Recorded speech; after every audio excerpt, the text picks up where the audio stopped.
Greetings from Chicagoland. You're listening to Munira's Musings, where your host Munira will showcase new guests each week to share exciting details about the journey to their niches. As we like to say, the riches are in the niches. And on this show, we'll share ideas on how to break through our invisible boundaries so we can start taking steps towards our dreams and create the life that we most desire. If you're passionate about impacting lives, then this podcast will give you some great ideas and equip you with the tools to quickly grow your business. Okay, let's get started with today's show. Here's your host, Munira. Greetings from Chicagoland. This is Munira, the Niche Navigator, coming to you live with another episode of Munira's Musings. How are you all this morning? Our guest today is Stephanie Serone, all the way from Queensland in Australia. Now that's a very far away. She's getting ready to sleep, and we are getting ready to wake up. So wonderful balance of life. But how are you when somebody bullies you? What makes you feel? How do you feel when somebody bullies you? How do you feel getting out of this relationship? So we're going to talk about that because Stephanie is an expert in that, and she helps women get out of this bubble. I think it's a bubble, but we'll talk more and we'll realize more. Now, ladies and gentlemen, this show is about people who come on Munira's Musings. We are showcasing each person out there because they have gifts.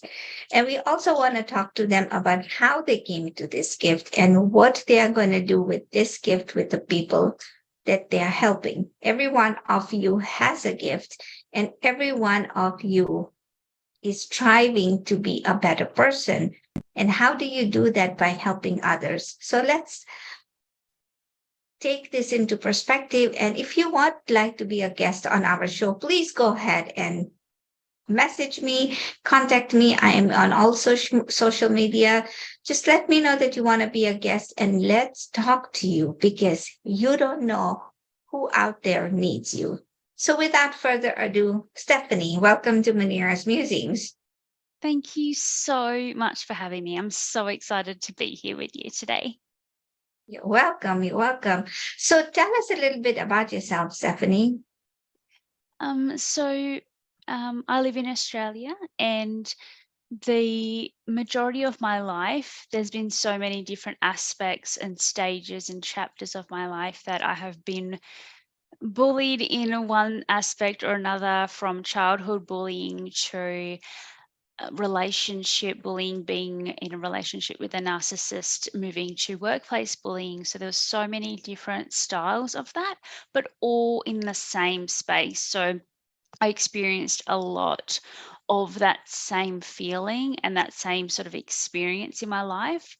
And I eventually found the way to resolve all of that trauma and all of that anguish and that horrible feeling and space that you feel when you've been a um what do you even call it, like you've been on the other side of bullying, you've been a victim of bullying, and found my way through that with the female way of healing. And then now I help women to achieve that as well, to get themselves past all that pain and hurt so they can really find the confident version of themselves underneath all the rubble of self-criticism and bullying. Because we sort of start to feel, when we've been through that and we've had so many years of that, that we start to believe that it's true and that there's something wrong with us. So pulling all those layers of self-doubt away so that we can really truly be confident in who we are. So do you mind talking about your childhood bullying? I mean, would it be okay for us to touch on that subject? I know it's sore, but Oh, absolutely. So I was a bit of a tomboy when I was growing up, and I like to climb trees and play in the dirt, and I wore no shirt for longer than was socially acceptable to do.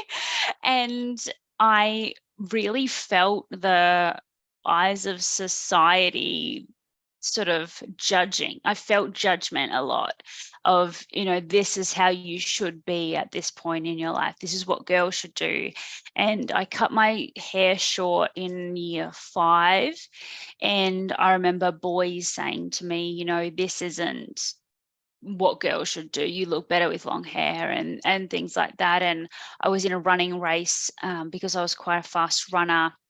And I remember someone pointing at me before the gun went off to run one of the races saying, why did they let a boy in the race? And it was all those things about what society expected me to be and what I had chosen or what I wanted to be and what I wanted to feel and the things I wanted to do. And it didn't really match up. And so the things that I was expected to do and the things that I was doing were different. And I felt like if I didn't conform and do the things that were expected of me, I wouldn't have friends and I wouldn't have people like me and I wouldn't be accepted. And in my past, in my childhood, my mum and dad split up when I was quite young, and I had this abandonment feeling within me that I just so badly wanted to be accepted. And so for me, it felt unsafe not to have friends and people that liked me.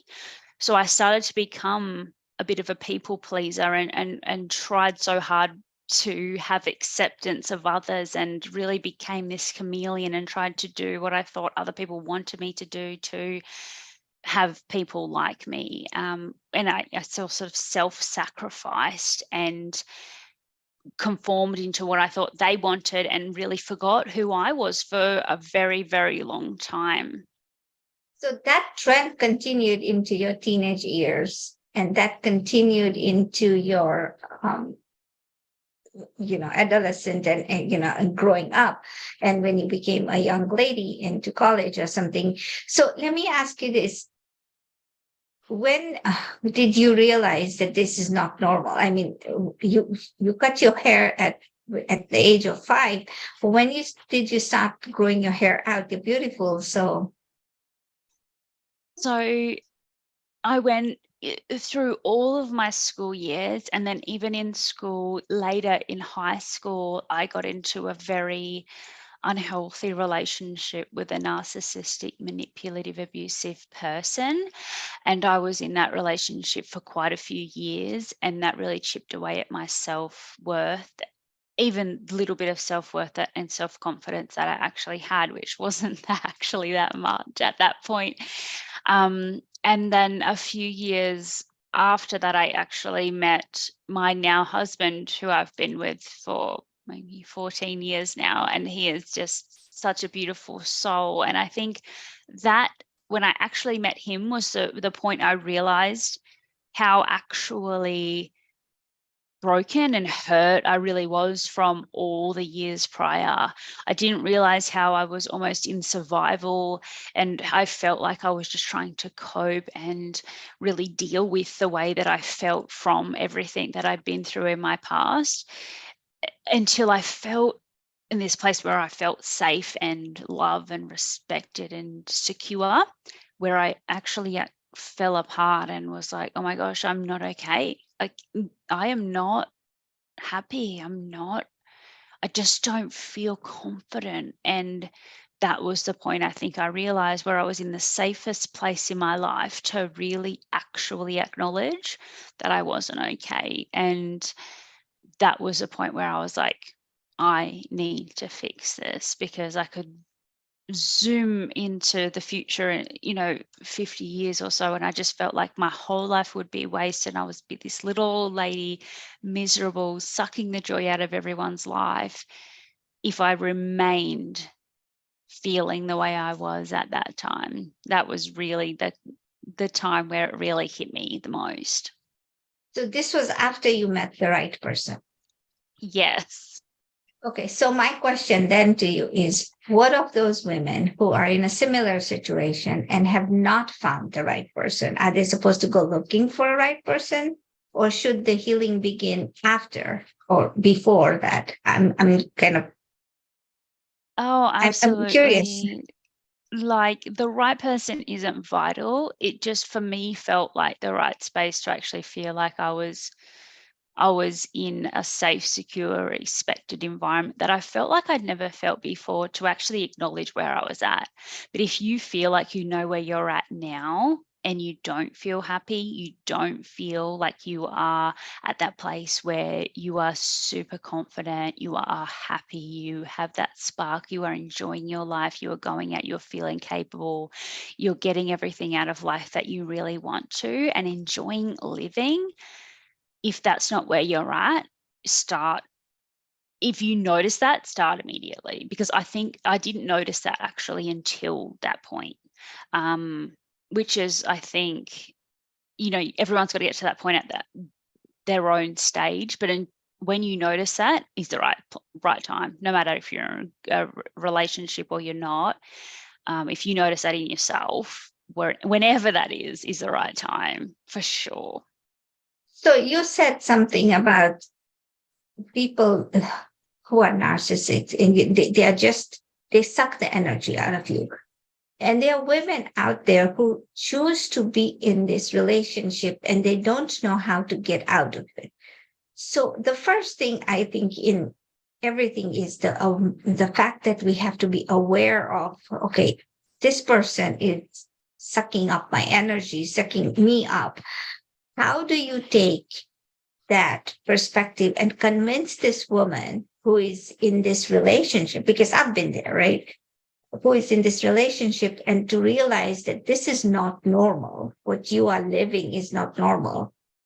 There are people who get abused, get beaten up, and then they say, oh, I don't mean it. Men are like that. And we've seen it in movies, we've seen it with our friends, we've seen it in our own lives. So there are women who live in this place, but one, they are not aware that this is normal. And two, they don't know what to do. So what do you help these women to do, and how do they get out of these situations? Yeah, that's such a fantastic question. And I think it really comes back to how we feel. When we really feel into, say, we're in this relationship, do we feel loved? When we sit with that, do we feel supported? Do we feel respected? And if those things are a no, when we really think about it and we give ourselves the time to really connect with that, if that's a no, it's not the right place. Our intuition as women will tell us. We know if we feel safe. We know if we feel respected. We know if we feel valued as a part of a team and respected in this relationship. And we know if we don't. I don't work with the women that are on, the ground floor, sort of in the survival state. We've got to take that initiative, if that is where we're at and we know it's not right, to take the steps to actually exit that. But from that, if we've got residual effects of how that's affecting us moving forward, even when we've taken that step and when we're trying to move forward and we find that we can't move forward, that's where I really help to actually clear all of that scarring, emotional scarring and issues, to move forward in our lives. I mean, what you're doing is wonderful, right? But I worry about I understand what you're doing. I totally get it. But there are people who are trying to take the first step and then go back because it's the law of rubber band, right? Because you keep going back to where it's comfortable. What do you tell women? I mean, the first thing I think in this situation is awareness. And you talk about self-respect and self-love and from the other person. But I was on a show yesterday where I was a panel speaker. And one of the things that I understood was self-identity. Women in this world have to understand who they are, what they are made of, and understand what it is that makes them them. Are they Yes. these people? The one question that kept resonating at that time for me was, are they this person because somebody else wants them to be that person? Or are that person because they want to be? Yes. In our head, we have a perception of who it is that I have to be because you want me to be this person, or am I just this person because the world requires me to be this person? So, how do you help those people? I mean, do you connect with abuse centers in around your area, and do you talk to women there? I'm just curious as to how do you bring the self awareness to these women um, who are in this situation? Yeah, so it's mainly people that reach out to me, and it's very specific to what they need and where they are at that point in their lives. And I work at a very advanced stage for personal development to actually heal the intergenerational and emotional scarring. That's the ultimate sort of thing that you want, to be able to get your self-worth and self-confidence. But that I am aware that that's not a point that everyone is initially ready for. If we're way back at the initial stages where we're trying to find who we are and trying to really step into who we want to be as opposed to who we're expected to be and who society expects us to be, that's those initial stages of self-improvement and self-empowerment. And I've got a lot of different things that can help women at that point as well. So it's really dependent on the person and where they're at and what they actually need to help to empower them at any stage that they're actually at. So there's a couple of really great resources. There's a book called I'm Not Okay, WTF Do I Do Now, which is worth the fight. It's like a little red pocket book. You can find it on Amazon. It's written by Marilyn Shermer, who created the Uninstitution of Women International. And so that really helps the women that are at that point in their life where they're like, I don't feel like I'm the person I want to be. I'm not okay. It's that very initial, sort of like that little pocketbook survival guide type thing to give us empowerment and strategies and things to really pull us out of that and give us some sense of self-worth and encouragement and things like that. And then moving forward, I have some resources to help women with stepping into their power and recognizing the things in their life that are working and recognizing the things that aren't. So it's really seeing the woman for where they're at, what they're wanting, and where they want to be, and really working with that particular individual, because we're all in different stages of our lives and we all need different things at those points to really move us forward and get us to where we want to be. In your profession, how many women do you think are in this situation? I mean, what's the percentage? That's a good question. What sort of situation do you mean?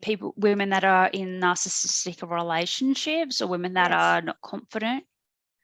Women who are in this. So, any woman who is in a narcissistic relationship is not going to be confident. We know this. But how many women out there in the world are in this situation?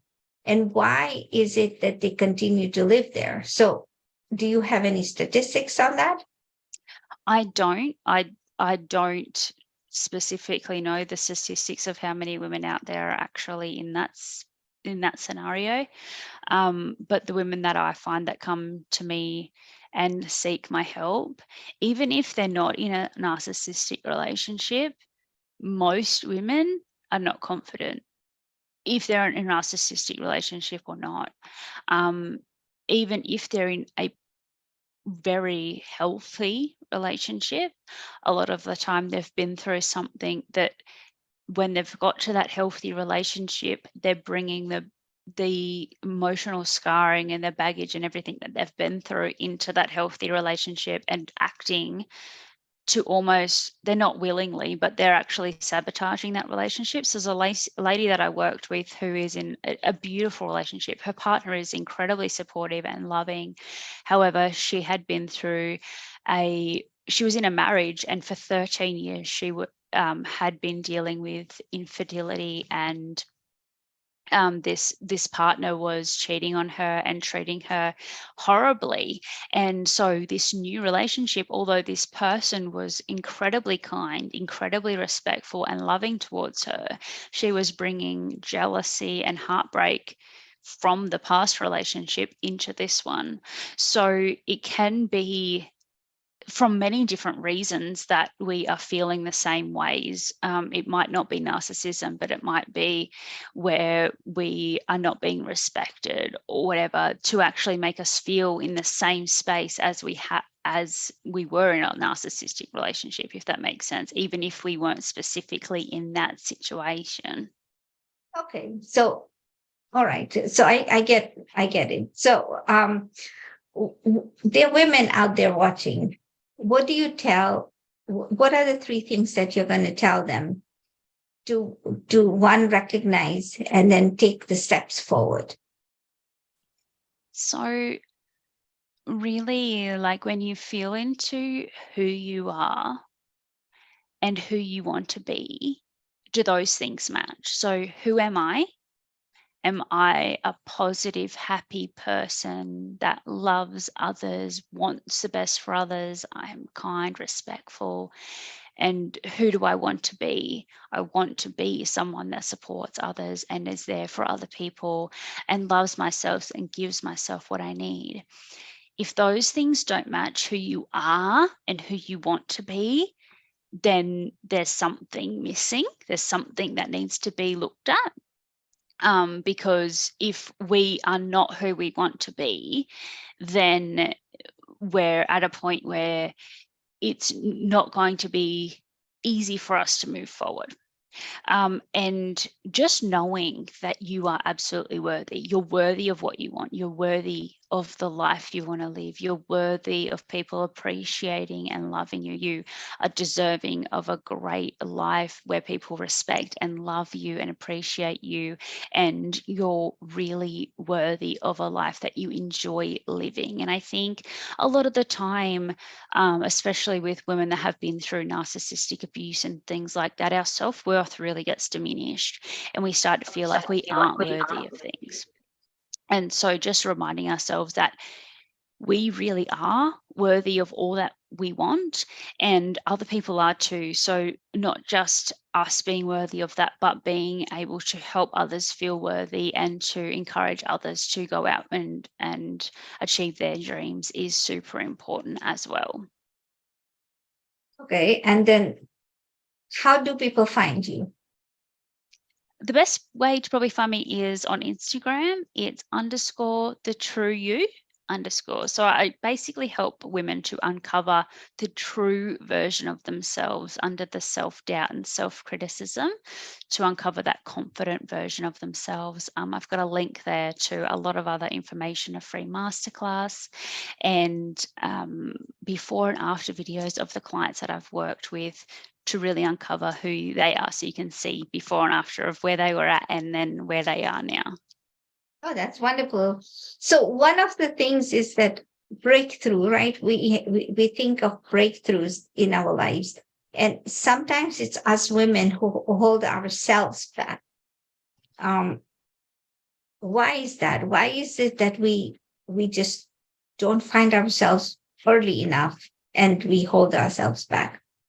It's such a great question, and it's so true. There's so many different reasons for that, and every woman has a different reason that they hold themselves back from going out and doing what they want, believing in themselves, having the confidence, not doubting themselves. And it can be so many different reasons. And that's what I work on with women, finding what those things are, identifying them for them, and working on those things. And it's very specific to each individual woman what they need. Some women, it's fear of failure, fear of judgment, depending on what it is for that particular woman. Because if we all just put it in a box and was like, that's what we're afraid of, it wouldn't work. We all have our own doubts and our own fears and our own insecurities that really very specifically need to be resolved to let us feel like we can go out and live and be and feel confident